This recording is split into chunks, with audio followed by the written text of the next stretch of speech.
Serikali ya Venezuela imechapisha amri ya dharura ya hali ya msukosuko wa nje, ikimpa rais mamlaka makubwa ya kisiasa, kiuchumi na kijamii, na kuviagiza vyombo vya usalama kuchukua hatua dhidi ya yeyote anayehusika au kuunga mkono shambulio la Marekani dhidi ya nchi hiyo. Amri hiyo ilitolewa kwa mujibu wa katiba ya Venezuela, imesainiwa na aliyekuwa rais Nicolas Maduro, ambaye alifikishwa New York na majeshi ya Marekani baada ya shambulio la kijeshi na kwa sasa anazuiliwa gerezani. Hati hiyo pia imeidhinishwa na rais wa mpito Delcy Rodriguez, ambaye ameanza kushughulikia mamlaka ya rais.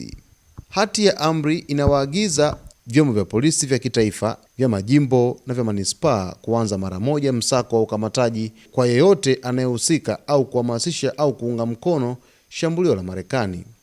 Lengo ni kumfikisha mtu huyo kwenye vyombo vya sheria ili ashtakiwe.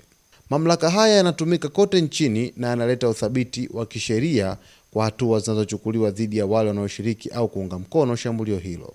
Amri hiyo ilikuwa imeandaliwa na kutangazwa mwishoni mwa mwezi Septemba 2025, wiki kadhaa baada ya kuanza kwa ongezeko la uwepo wa jeshi la majini la Marekani katika Caribbean. Ingawa yaliyomo kwenye amri yalikuwa hayajulikani hapo awali, yameboreshwa kufuatia matukio ya shambulio la mwishoni mwa wiki ya Januari 2026.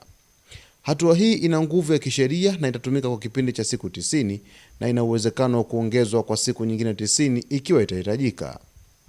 Katiba ya Venezuela inampa rais mamlaka karibu yote ya kitaifa wakati wa dharura. Hali ya dharura inaweza kutangazwa pale panapokuwa na mgogoro unaohatarisha usalama wa taifa, raia wake au taasisi zake.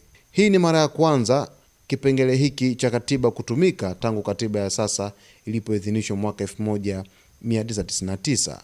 Hii inaonyesha uzito mkubwa wa tukio la sasa na hatua za kisheria zinazofuatia shambulio la Marekani.